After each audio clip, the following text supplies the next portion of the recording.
Apa kabar semua sahabat dan kerabat? Perkenalkan saya sharing dengan topik manajemen iman. Sekali lagi saya katakan topiknya sharing tentang manajemen iman. Kita tahu semua bahwa iman itu adalah segala sesuatu, keyakinan dan bukti apa yang belum kelihatan, tapi pasti nyata dan ada. Tentu iman kita termasuk di dalamnya adalah iman kepada Tuhan secara vertikal dan iman bahwa Tuhan akan membuat perjalanan hidup kita berhasil dan baik secara horizontal. Karena apa? Iman itu tidak hanya soal sorga, bukan hanya soal sorga masuk neraka. Tapi iman itu perlu dimanajemen, perlu dikelola dalam kehidupan sehari-hari. Kita tahu, iman itu bukan seperti benda mati, bukan seperti uang yang disimpan. Bukan seperti emas yang disimpan. Tetapi, iman itu laksana benih, atau bibit, atau biji yang bertumbuh kembang. Bukan seperti benda mati yang tersimpan tanpa dipetik buahnya. Iman itu sebagaikan biji pohon, benih pohon, pohon doa, pohon pengharapan, pohon keyakinan, di mana pohon itu tidak langsung jadi pohon, tetapi membutuhkan pengelolaan dimulai dari bibit, dimulai dari benih, sampai bisa dikelola, dimanage supaya bisa berbuah. Dan Tuhan sangat suka kita memiliki iman, bukan seperti pohon yang berdaun lebat, namun tanpa buah. Namun yang diinginkan Tuhan, kita mengelola iman menjadi pohon yang berbuah lebat, yaitu buah yang tinggal tetap. Amin. Itulah bagian dari pelajaran tentang iman. Kita tahu bahwa iman adalah pengharapan yang pasti. Dan pengharapan yang pasti kepada Tuhan tidak mengecewakan. Namun seringkali kita seperti tidak punya harapan. Seperti tidak punya keyakinan kepada Tuhan tatkala masalah menghimpit. Mengapa saya katakan tadi iman membutuhkan pengelolaan atau manajemen, atau perlu dikelola? Saya kasih contoh alasan seperti ini. Pada saat kita ingin menyeberang antar pulau, contohnya orang mau dari Pulau Jawa menyeberang ke Pulau Sumatera, menyeberangi laut. Semuanya kita yakin ya, bahwa kita bisa menyeberang naik kapal laut, contohnya. Atau naik pesawat udara, contohnya menyeberangi itu. Namun bagaimana supaya bisa sampai? Tidak cukup hanya dengan yakin kita bisa sampai naik kapal laut dan pesawat udara. Kita perlu mengelola keyakinan kita itu bisa dengan cara membeli tiket kapal laut, bisa dengan cara membeli tiket pesawat udara, bisa dengan memesan taksi atau mobil yang akan diseberangkan lewat feri. Namun kita tetap harus ada tindakan bahwa kita sampai. Kita tidak bisa mengatakan, saya yakin bisa sampai menyeberang ke Pulau Sumatera, tetapi tidak pernah beli tiket, tidak pernah masuk ke pesawat, tidak pernah naik mobilnya.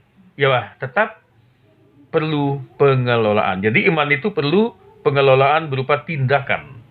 Tindakan yang bisa membuat iman kita berbuah. Jangan seperti pohon yang hanya berdaun lebat. Kelihatannya beriman, namun daunnya saja, tidak ada hasilnya, tidak ada buahnya. Sebagai contoh, ilustrasi adalah seorang pelajar yang beriman kepada Tuhan, bahwa Tuhan memberkati pelajarannya. Tetapi keyakinannya itu hanya sebatas keyakinan pohon yang banyak daunnya saja, tidak ada buahnya apabila dia tidak mengelola pelajarannya, tidak mengulangi pelajaran dari gurunya, tidak mencoba menghafal hal-hal yang penting, intisari untuk ujiannya. Namun dia berdoa, dia yakin katanya Tuhan akan mengasihinya, namun tidak pernah mengulangi pelajarannya. Tentu saja Tuhan itu setia dan adil. Tentu dia akan melakukan sesuai dengan apa yang kita tanam, itu yang kita petik hasilnya. Kalau belajarnya kurang sungguh-sungguh, kurang mengelola pelajaran, ya hasilnya juga seperti itu. Nah, yang menarik ada yang bertanya seperti ini ya. Kenapa orang yang ateis, yang tidak beriman kepada Tuhan, kok seolah-olah mereka ada yang berhasil, lebih berhasil dari orang yang beriman kepada Tuhan? Banyak yang berpikir seperti itu. Banyak juga yang bertanya seperti ini.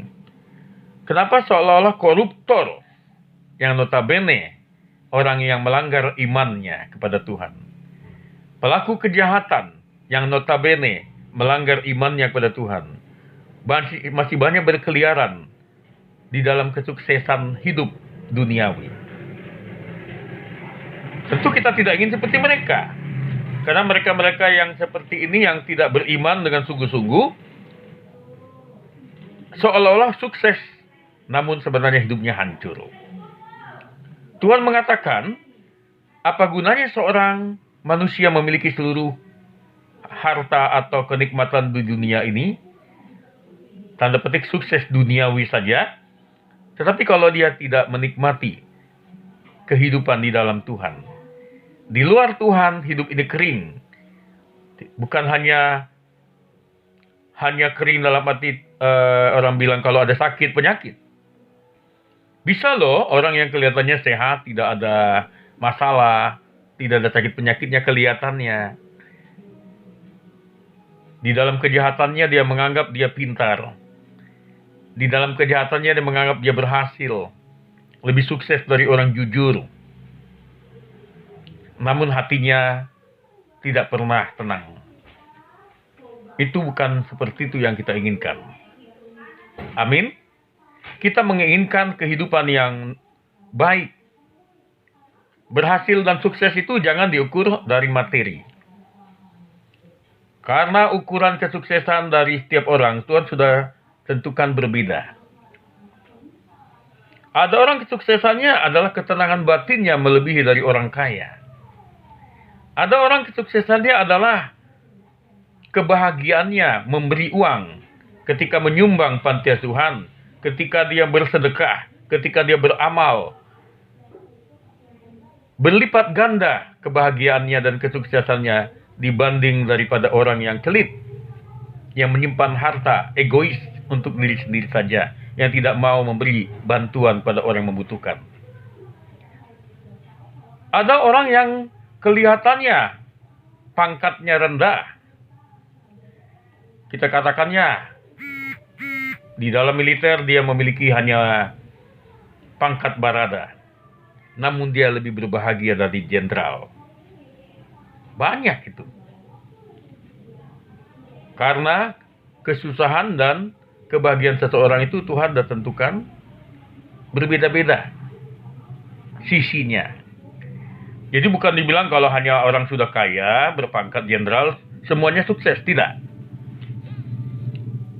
Ada orang yang berpangkat jenderal sekalipun, kalau dia menggunakan kekuasaan dan kewenangannya untuk kejahatan, untuk menguntungkan pribadi, tidak ada artinya itu. Tidak ada kebahagiaan di situ. Bahkan ada orang berusaha dengan kepintaran kelicikannya bisa membunuh orang lain tanpa ada yang mengetahui, namun dia tidak bisa bersembunyi dari Tuhan. Ada orang menganggap dia sukses dengan mempoya-poyakan keuangannya yang berlebihan. Menikmati dengan alasan ini kan punya saya, suka hati saya. Namun Tuhan yang tahu apakah dia tenang atau tidak. Kita perlu mengelola iman. Iman itu dikelola artinya supaya iman kita itu menjadi biji, menjadi benih, menjadi tumbuhan, menjadi pohon yang berbuah lebat. Bukan hanya berbunga. Kalau hanya berbunga, itulah yang disebut dengan penampilan saja seolah-olah sukses. Kekayaan saja tidak cukup untuk menjamin orang sukses. Pangkat dan karir yang tinggi tidak menjamin orang sukses. Kembali ke dalam batinnya. Kesuksesan itu adalah ketika kita berhasil berbuah iman kita. Iman yang berbuah adalah iman yang ditunjukkan bukan hanya sekedar beribadah di depan orang banyak. Bukan dengan sekedar berpakaian-pakaian ibadah. Kelihatan saleh di depan orang. Nomor satu adalah di depan Tuhan kita bagaimana ketika sendiri. Apakah kita rindu berdoa? Apakah kita rindu mendoakan orang lain atau tidak? Akan kita yang merasakannya. Apakah kita menyembah Tuhan setiap hari? Atau menyembah kehidupan kita? Banyak orang tidak menyembah Tuhan walaupun dia punya agama dalam KTP-nya. Banyak orang tidak beriman walaupun dia punya agama di dalam KTP-nya. Karena imannya mati. Tidak dikelola dengan baik. Kenapa bisa iman mati? Iman bisa mati apabila tidak dikelola dengan baik. Contohnya imannya ditaruh di pinggir jalan. Apa contoh iman yang ditaruh di pinggir jalan? Di pinggir jalan dalam arti iman itu dianggap sebagai aksesoris rohani. Imannya hanya dianggap sebagai pelengkap. Sewaktu-waktu lagi ada acara hari besar ibadah, ya ibadah dia. Contohnya kalau orang Kristen lagi Natal, ya Natal dia. Ya ada acara Paskah dia. Tapi itu hanya di pinggir jalan hatinya. Itu hanya di luar hatinya. Imannya tidak dikelola, bahkan bisa mati. Tatkala dia sendiri, dia tidak berdoa kepada Tuhan, dia tidak membaca kitab suci, dia tidak mau menyembah Tuhan dalam kehidupannya, bahkan dia lebih menyembah kepada emosinya. Banyak yang saat ini memberhalakan emosinya, memberhalakan keegoisannya, memberhalakan keinginannya, sehingga dia tidak beriman kepada Tuhan. Mengapa iman mati? Karena tidak dikelola. Kenapa tidak dikelola? Imannya ditaruh di antara duri. Kalau ada benih, tanaman, yang ada teman lihat, terlilit oleh tali putri, terlilit dengan duri-duri, terlilit dengan benalu, terlilit dan juga terhimpit dengan berbagai semak-semak, sehingga tidak lagi bisa bertumbuh, bahkan bisa layu, bisa mati. Banyak orang memiliki iman seperti itu. Kelihatannya saja dia beribadah, KTP-nya pasti beragama, tidak ada mengakui KTP-nya ateis. Namun imannya terhimpit. Paling banyak saat ini iman terhimpit, bahkan nyaris mati karena pergaulan dengan dunia ini.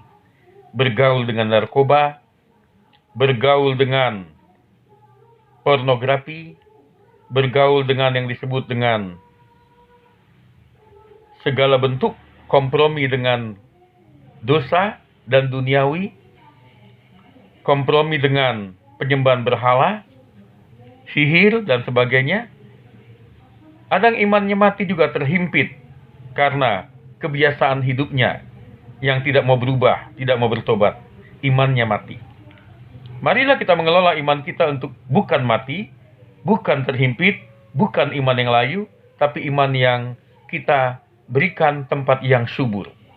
Benih itu akan bertumbuh, akan berbuah lebat apabila diberi pupuk, dicabut segala bentuk rumput atau disiangi dari hama-hama penghalang. Mengelola iman itu kita membutuhkan setiap hari hidup kita bertobat. Gaya hidup kita bertobat setiap hari. Gaya hidup kita memupuk dengan, bukan hanya dengan doa saja, tapi juga memupuk dengan mendengarkan pesan suara Tuhan lewat kitab suci yang kita baca. Karena firman Tuhan mengatakan kitab suci yang dari Tuhan itu diberikan untuk memberikan pada kita seperti air yang hidup. Air yang menghidupkan iman. Air yang menghidupkan iman tidak didapat dari duniawi ini. Ketenangan batin tidak didapat dari keramaian duniawi. Tapi kedamaian, ketenangan batin hanya diperoleh dari dekat dengan Tuhan. Saat kita dekat dengan Tuhan, tentu saat itu kita sadar bahwa kita berdosa, kita mengakui dosa dan bertobat dari dosa kita. Demikianlah renungan yang akan kita sampaikan dengan judul Manajemen Iman, Sukses Orang Beriman, Bukan Sukses Duniawi. Tuhan memberkati.